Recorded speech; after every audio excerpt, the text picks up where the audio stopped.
Oi, pessoal, Marcos Lago aqui. Por que as pessoas chegam aos 100 anos? Vocês sabem?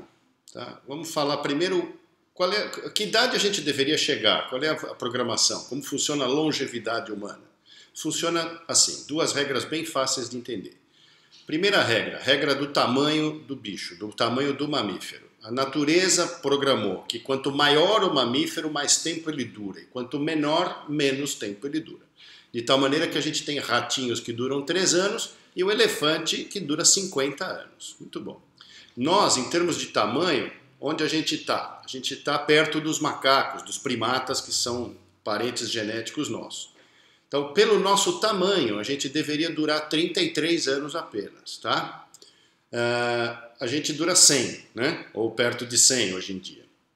E por quê? Porque tem uma segunda teoria de longevidade que é a teoria da proteção. Quando você protege um indivíduo, ele chega a passar do que a natureza predisse para ele. Então você tem, por exemplo, a tartaruga gigante que dura 150 anos. Ela dura 150 por quê? Porque ela é a maior tartaruga, teoria do tamanho. E ela tem uma carapaça protetora que ninguém consegue morder. Nós não temos dinossauro para comer tartaruga gigante. E ela dura 150 anos. O que a gente fez com o ser humano a partir da Segunda Guerra Mundial? A gente aplicou todas as tecnologias de guerra na agricultura, na construção, na tecnologia. A gente tirou todo mundo do campo, levou para a cidade, protegeu com roupa, antibiótico, água encanada, esgoto, proteção contra calor, contra frio, vacina. Nós protegemos os indivíduos. O que aconteceu? A expectativa de vida de 1900 era 31 anos, igual da pré-história. Nós chegamos em 1950 a 50 anos. E nós chegamos nos anos 2000 a 70 anos. E hoje tem, então, milhares de centenários. Tá? Agora, por que não é todo mundo centenário? Por que só alguns? Né? Nós temos milhares de centenários, aí não se esqueçam disso.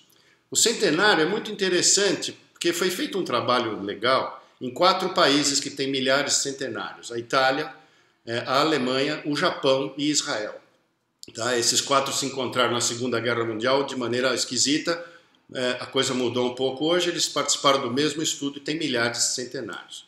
O que esses centenários têm de comum? Porque de diferente a gente já sabe, um come uma coisa, outro come outra, tem um estilo de vida, outro tem outro, tem uma temperatura do país de um, temperatura diferente do país do outro. Muito bom.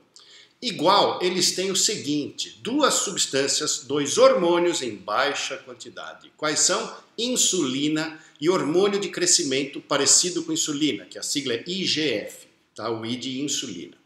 Então, toda vez que a molécula aparece com insulina, o indivíduo, e tem em baixa quantidade, o indivíduo tem uma tendência a passar de 100 anos de idade. Tá? Como é que a gente baixa insulina e IGF, então? Né? Esse aqui é o negócio, provavelmente é por aí a chave. Bom, a insulina é aquele hormônio que aumenta quando a gente come carboidrato, né? Por isso que todo mundo fala de pouco carboidrato. Mas não pode ser 0, tá? 20, 25% da dieta, 30% da dieta contando carboidratos mais complexos, a gente tem que comer. Mas não pode passar disso. Tá? Hoje a gente se alimenta de 55% de carboidratos. E deveria ser 25, 30. Quer dizer, estamos comendo o dobro do que precisa.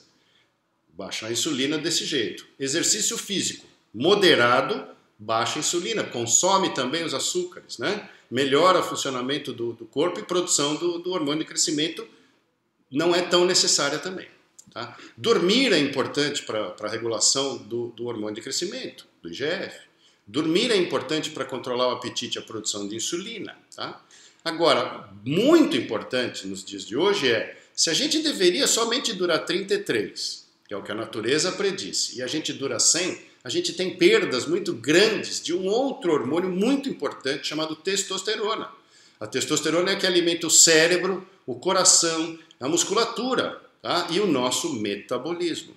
Então, quando a gente começa a envelhecer, tem o corpo começa a aumentar a resistência à insulina.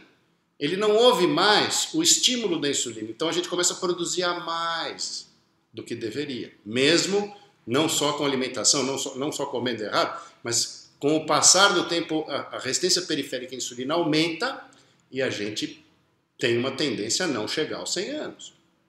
Quando a gente repõe a testosterona, metabolicamente ela faz uma coisa brilhante.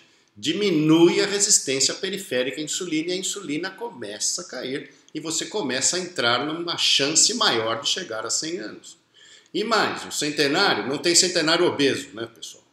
Não tem centenário gigante, aqueles caras grandes. Então, hormônio de crescimento baixo, insulina baixa, gordura baixa.